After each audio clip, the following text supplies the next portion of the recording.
Hello and welcome back to the second part of my gift guide. If you haven't seen part one, I will link it up above for you. That is where I made some bookish suggestions like pins and book sleeves, and in this video I am suggesting actual books, and I've selected these for a variety of different reasons. So I'll take you through them one by one and explain why I think that they would be really good gifts and who in particular they'd be really good gifts for. So the first book I'm mentioning is Foundry Side by Robert Jackson Bennett, which is the first book in an epic fantasy series, and it's quite a big book, which means it's also quite expensive. This copy says £15 on the back of it. I think you could probably get it for cheaper from Wordery or Book Depository or somewhere like that, but it's a little bit of a bigger book to purchase, which I think means that it's a pretty good gift to buy somebody,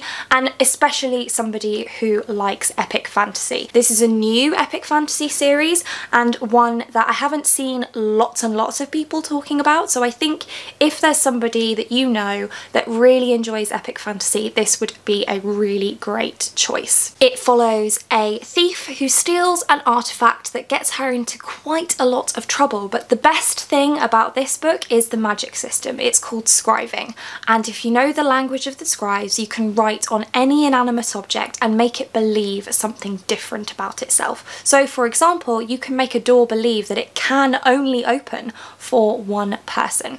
It's a fascinating magic system and a really interesting world, super fast paced, and I highly recommend it. Next up we have a very short young adult / middle grade sci-fi book called The Starlight Watchmaker by Lauren James. Now this one is very pretty with its foiling, but I think that it's just such a great book, especially for people who love to read but potentially don't have a lot of time to read. As you can see, this one's quite short, but it is a very full story. It follows a robot as he makes some friends for the very first time, and none of the characters in this are actually human or even humanoid, so it's a really interesting and fun book about friendship and a very quick read. Then I have This Is Going to Hurt by Adam Kay, which I particularly recommend for any gift receiver who is based in the UK. I very much believe that this should be mandatory reading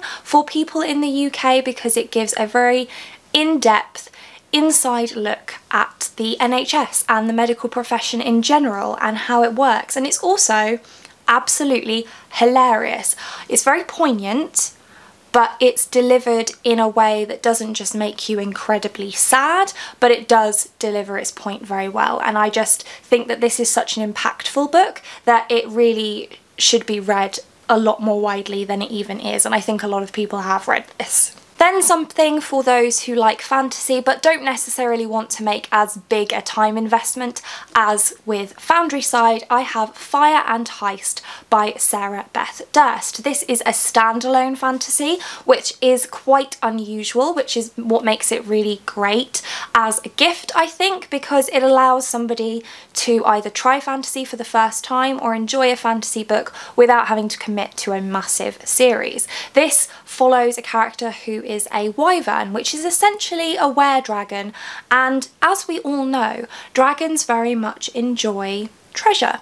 And so our protagonist in this one wants to pull a heist, a very difficult heist that is going to get her into a lot of trouble. It's a fairly short one, so I don't want to say too much more about it, but I think that it's a really fun, easy fantasy read for anybody who enjoys fantasy but perhaps doesn't want to commit to the Stormlight archive, for example. Then we have an historical fiction pick, Romanov by Nadine Brands. This is historical fiction with some fantasy elements, but the fantasy elements are very light.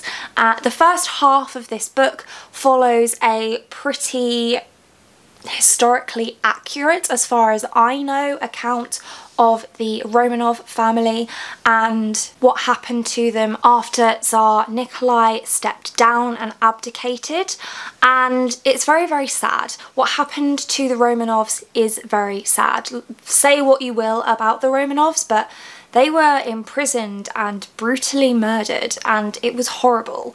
And I didn't know very much about Romanov history before I read this book, so I found it incredibly fascinating.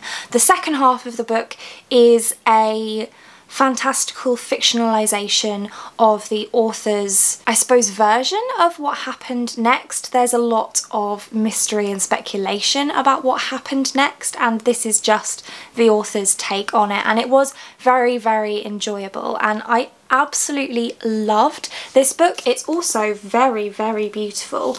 But if you know somebody who enjoys historical fiction, I feel like this is a period in history and a type of history that isn't dealt with in historical fiction very often, and so I highly recommend it for that, and I found it absolutely fascinating. Now for a truly beautiful book, and that is the main reason it's on this list, but it's also absolutely brilliant, and that is The Deathless Girls by Kieran Millward Hargrave. And I think you'll agree that it is absolutely stunning. I mean, look at it, it's just so pretty. And this one is the Waterstones exclusive edition, which I don't know if they still have. If they do, it also has sprayed pages and it is signed, but otherwise, other than the sprayed pages and the signing, the book is the same if you buy it from anywhere, so you can just pick it up with all of this beautifulness from wherever you would like.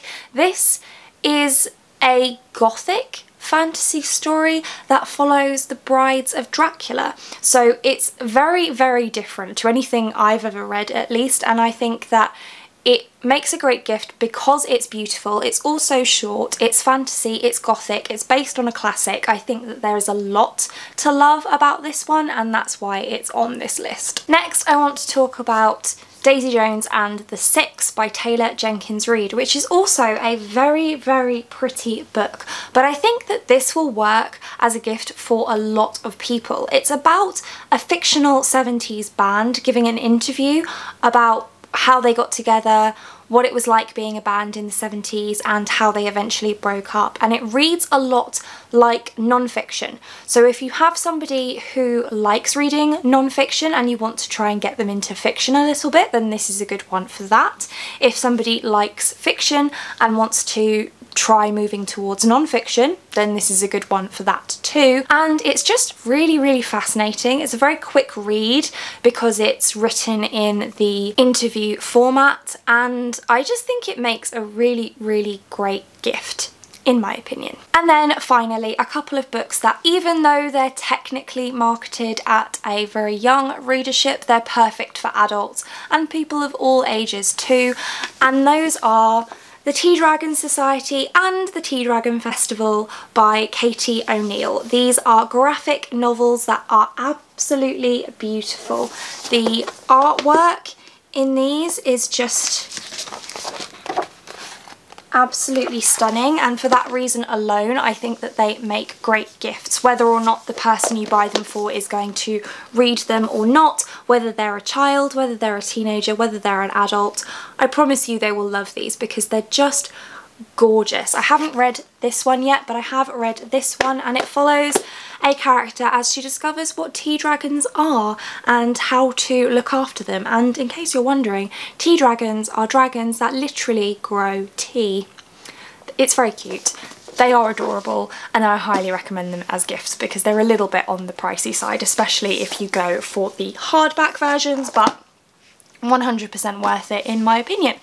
And those are all the books that I wanted to talk about in this book gift guide. If there are any books that you think deserve to be on this list, then please let me know down below, help each other out, and that's it for this one. Thank you so, so much for watching. If you like this video and want to see more like this from me, then do think about hitting that subscribe button, and I hope to see you here again soon. Thanks! Bye!